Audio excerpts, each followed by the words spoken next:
bonsoir. Vous êtes sur CAM 10 Télévision, c'est l'heure du journal dont voici les titres. Budget de l'exercice 2021, la région du Centre adopte 3 milliards de francs CFA pour son conseil régional. Au bout de 2 jours de réflexion, les travaux viennent de s'achever à Yaoundé sous la présidence du premier vice-président de l'institution Claude Sanama Nkono. Les problèmes intimes des femmes nous intéressent ce 28 mai 2021.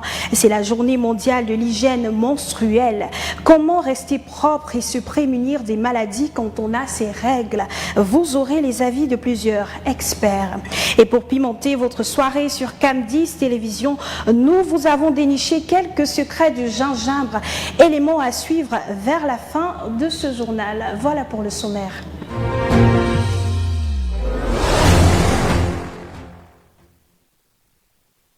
Vous regardez le 20h du vendredi 28 mai 2021. Madame, Monsieur, merci de votre fidélité. En ouverture de cette édition, la première session ordinaire du Conseil régional du Centre vient de s'achever à Yaoundé. Les travaux ont permis d'examiner le règlement intérieur et le budget de l'exercice 2021. Celui-ci arrêté à 3 milliards de francs CFA. Pierre-Ménard Coigneux et Samuel Bonis pour le compte-rendu. Après 2 jours de travaux, les conseillers régionaux du centre ont examiné l'enveloppe budgétaire allouée à leur structure pour l'exercice 2021. Ceci à la faveur de la première session ordinaire du conseil régional présidé par le premier vice-président. 3 milliards seront essentiellement consacrés à l'installation et au fonctionnement. Nous avons une partie investissement qui sera consacré à l'achat de quelques engins. Vous savez que la région du centre est une région essentiellement, elle est désenclavée, elle est agricole et désenclavée. La priorité du président du conseil, c'est de pouvoir désenclaver les zones enclavées.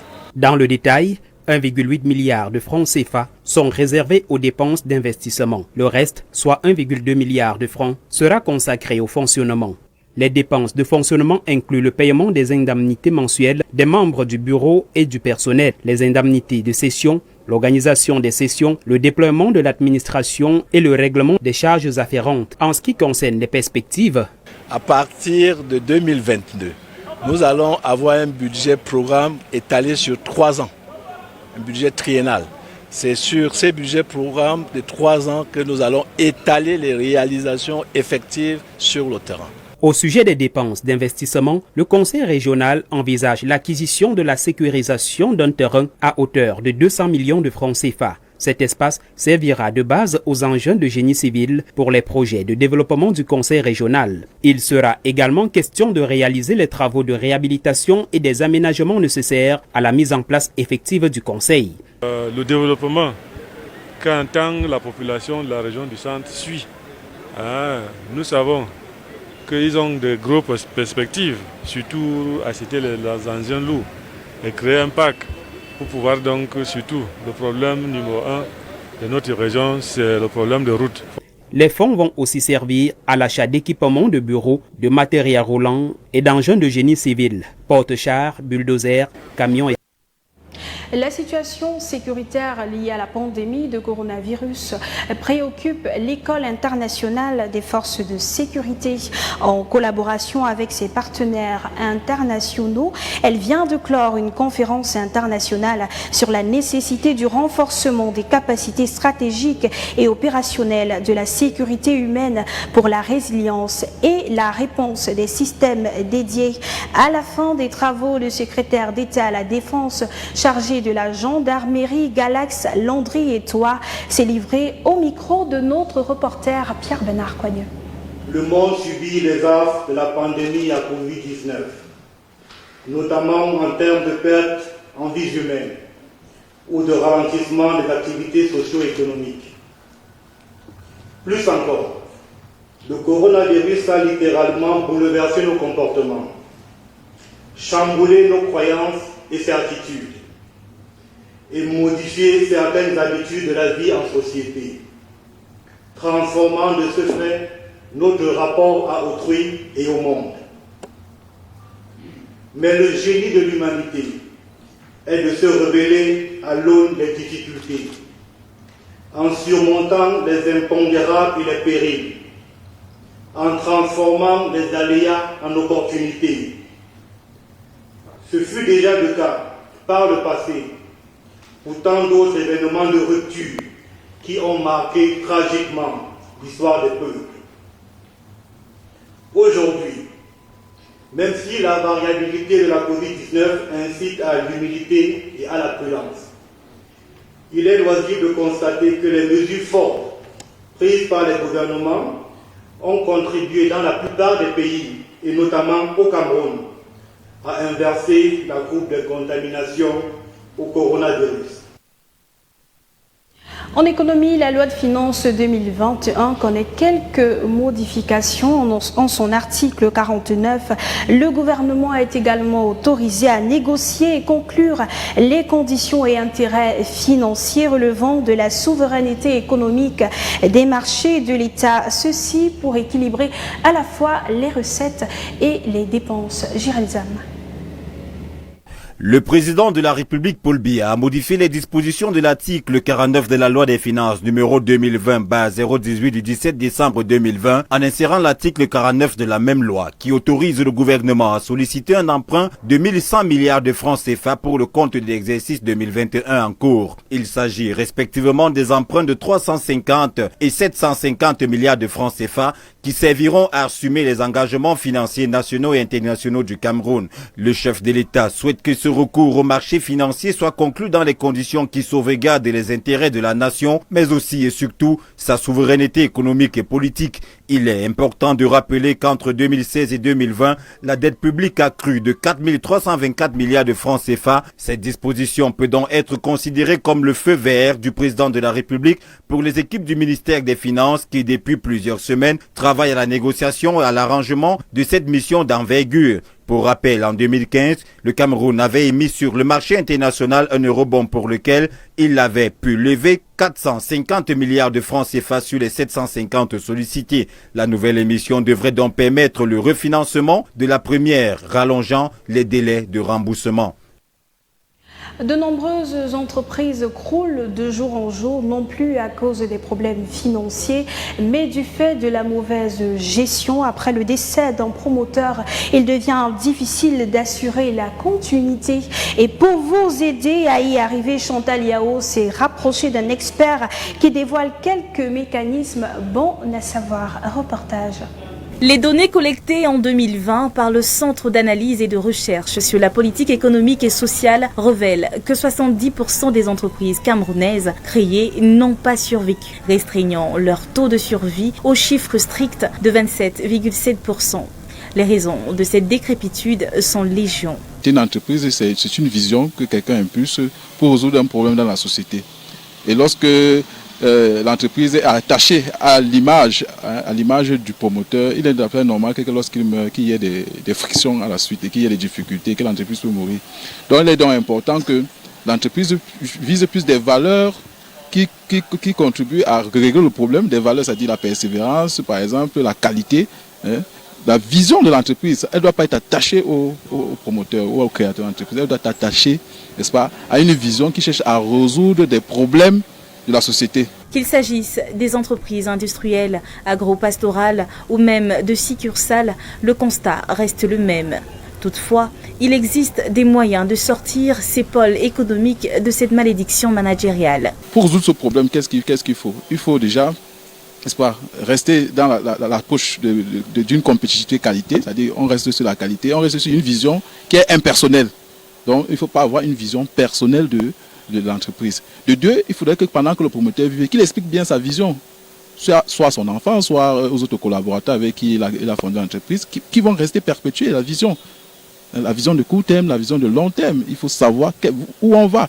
Est-ce qu'on va s'arrêter à produire un gros Cameroun? Est-ce qu'on va devenir multinational? Donc c'est ça, c'est un problème de vision. Peut-être faudra-t-il alors repenser l'ossature même des entreprises camerounaises, les détacher des maillons contraignants pour que ces projets de développement survivent à leurs prédécesseurs.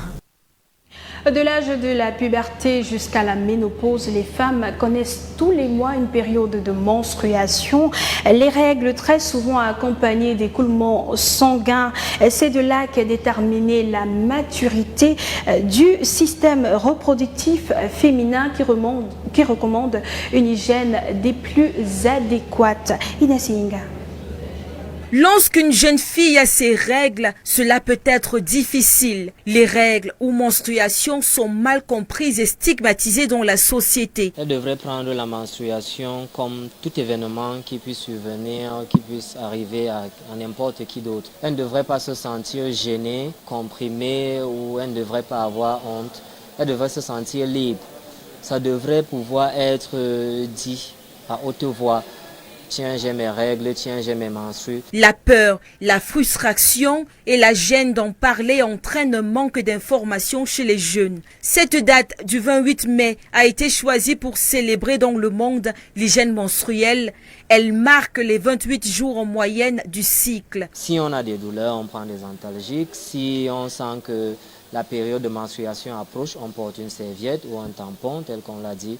Si on a des complications liées à notre cycle menstruel, on consulte un médecin pour en savoir plus. L'objectif de cette journée est de rompre le silence, de diffuser largement les informations nécessaires aux jeunes filles et femmes sur la question de l'hygiène menstruelle et de s'interroger sur la condition des femmes et la problématique liée aux règles à travers le monde. Cette journée de commémoration est un moyen de rassembler toutes les actions qui aideront les femmes à vivre leurs règles de manière indépendante, digne en confiance et sans stigmatisation. C'est dire qu'en période de règles, les femmes se doivent d'adopter une hygiène des plus strictes, se laver, se garnir à chaque fois que le besoin se fera pressant. Et voici quelques autres astuces captées par notre reporter David Zo dans cet élément. Bon, bref, je ne sais pas comment ça se passe, mais on ne se touche pas. Pendant sa saison-là, on reste à égale distance. C'est ce qu'elle peut dire là. Ouais, on achète souvent les serviettes, les garnitures et autres, tout ce qui est nécessaire pour pouvoir, pendant son temps de période, quoi. Un truc comme ça. Quand ça vient la nuit, le matin, je me lève, je me lave, je viens au marché. Quand je suis au marché, il y a les toilettes au marché. Je passe souvent me changer. Je paye 100 francs. Le soir, je rentre à la maison, je me lave encore. Je m'habille, je change, je suis à l'aise. Je mange toujours des choses, ça ne fait rien. Parce qu'il y a les gens qui disent que quand tu es en règle, tu manges des choses qui suivent que là, ça. Et dans le cadre de cette journée dédiée à l'hygiène menstruelle, une représentation chorégraphique des règles douloureuses a été faite à l'Institut français du Cameroun, antenne de Douala de Yaoundé. Un projet proposé par l'artiste chorégraphe Agathe Njokam Tano et qui s'intitule Eco Art Fi. Inès Inga. Elle a décidé d'apporter le côté artistique à un sujet dont on ne parle pas beaucoup. Avec le corps comme moteur d'expression et comme langage, Agathe Njokam interroge ce chapitre intime de la vie. Plusieurs fois, je me suis toujours dit, Agathe, si tu as peut-être fini par questionner les menstruations, questionner toutes les douleurs, tous les mots M-O-T qui sont liés à ce phénomène ou ce processus qui finalement mène vers la vie. Peut-être un jour, il faudrait que tu prennes le courage de te voir toi-même dans quel état ton corps se retrouve, parce que finalement, en tant que danseuse, je viens questionner le corps.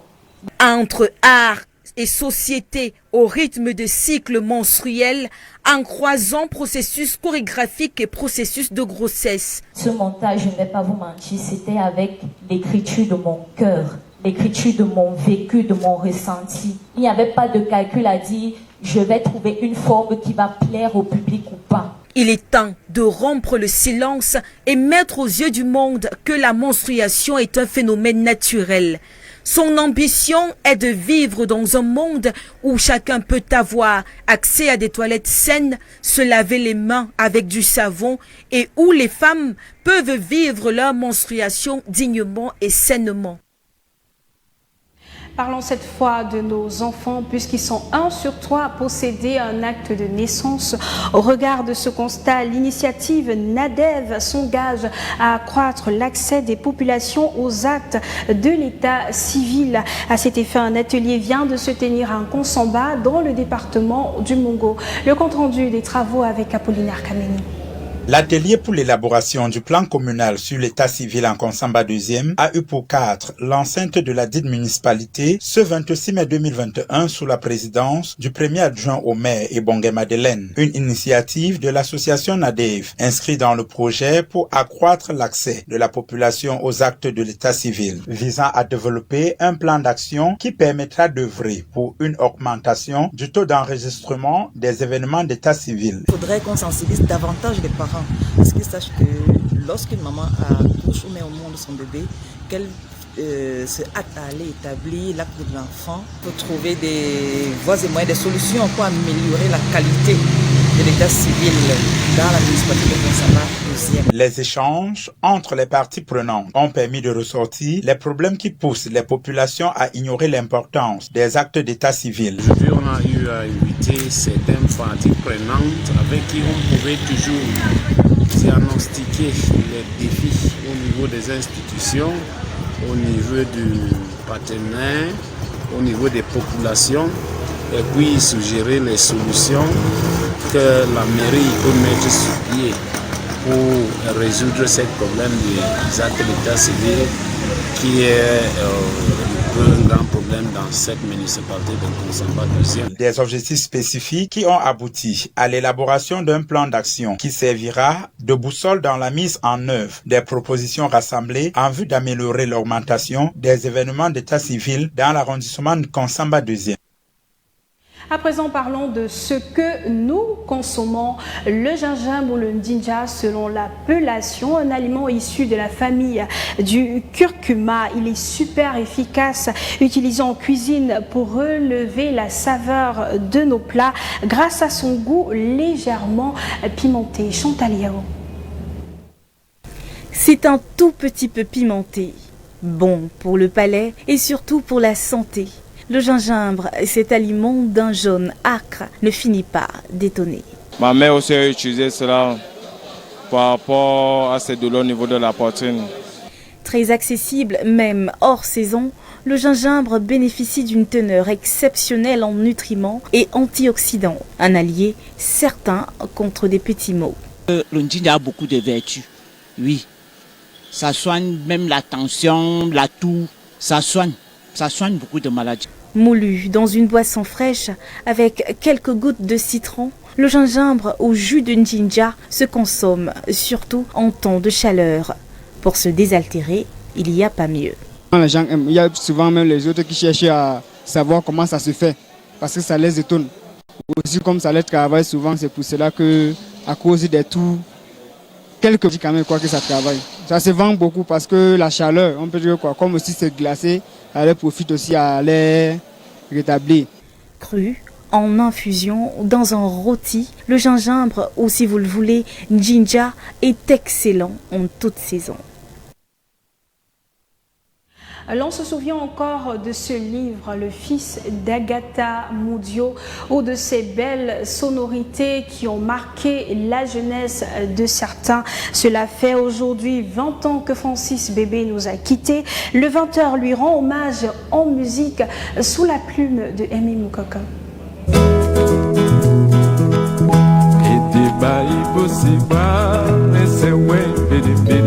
Chanson culte sortie en 1972 avec au vibraphone un certain Manu Dibango, Idiba, repris plusieurs fois, notamment de la voix d'une autre légende, Henri Njo, en hommage à Francis Bébé, nous rappelle en cette date du 28 mai 2021 qu'il y a 20 ans, Francis Bébé cassait sa dernière corde de guitare, lui qui était considéré comme un homme orchestre car jouait à tous les instruments sans exception. Immense, irremplaçable, monumental, un talent exceptionnel qui, dans ses poésies et même de son talent d'écrivain ou journaliste, chantait la vie et vivait le chant à travers des sujets encore d'actualité aujourd'hui. Une véritable référence sur le plan africain, qui lui vaut d'ailleurs le Grand Prix littéraire d'Afrique noire en 1968, mais sera plus populaire à travers ses chansons humoristiques, mais surtout à caractère satirique, telles Agatha. Agatha, ne me mens pas. Agatha, ne me mens pas. Ce n'est pas mon fils. Condition masculine, Divorce Pygmée, Cousin Assini, Si les Gaulois avaient su, entre autres.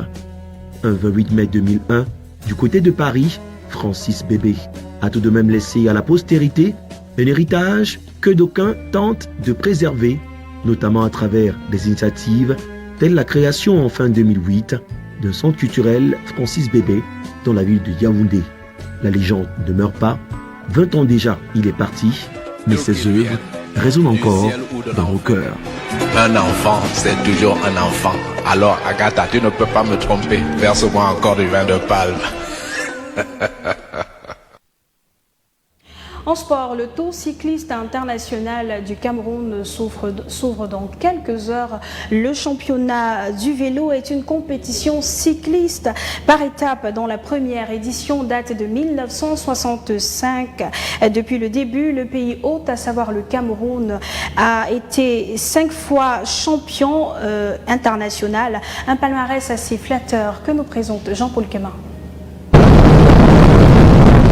Le Tour international cycliste du Cameroun est rendu à sa 17e édition. Au fil des années, cette compétition internationale en terre natale a connu des brillantes participations et surtout une organisation rayonnante et réussie. Elle se déroule en étapes à travers le Cameroun. L'épreuve est classée 2.2 sur l'UCI Africa Tour depuis 2005. L'histoire commence en 1965. Ou comme disait quelqu'un, la charité bien ordonnée commence par soi-même. Belle victoire de Joseph Kono des Mémoires à cette époque.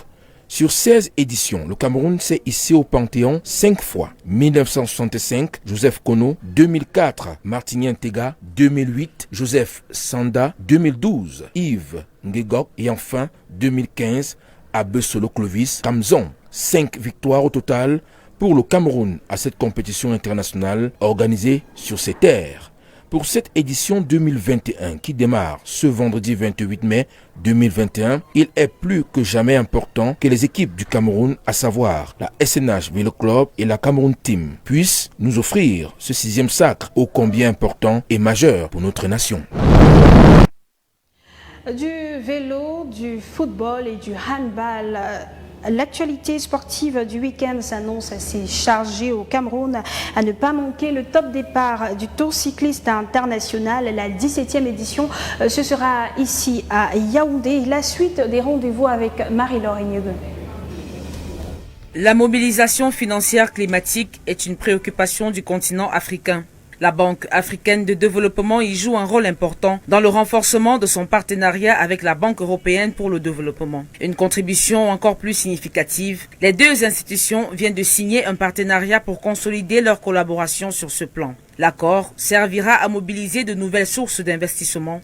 L'objectif est de réduire le manque de financement annuel estimé à 2500 milliards de dollars nécessaires pour le développement de l'Afrique. Les fonds mobilisés iront au profit des infrastructures vertes et résilientes et serviront au développement des marchés de capitaux. Cet accord leur permettra de participer à l'amélioration de l'environnement des affaires, au renforcement de l'économie et à la mobilisation des investissements privés. Les deux institutions continueront ainsi leurs actions pour la lutte contre le changement climatique. Elles ont déjà participé à la mobilisation de 114 millions de dollars pour la construction de la centrale solaire photovoltaïque de Okom Obom en Égypte. Il y finance également la centrale solaire hybride de Nord Midelt 1 au Maroc, entre autres projets. Et voilà, c'est la fin de cette édition d'information avec la page internationale, une signature de Linda Vanda. Vous aurez l'agenda sportif du week-end demain à la même heure. Madame, monsieur, c'est la fin, une fois encore, de cette édition du 20h sur CAM10 Télévision. Merci à tous de l'avoir regardé. Journal préparé avec la collaboration de Chantal Yao et Raymond Timi. Bonne soirée sur CAM10 Télévision et à demain, même heure.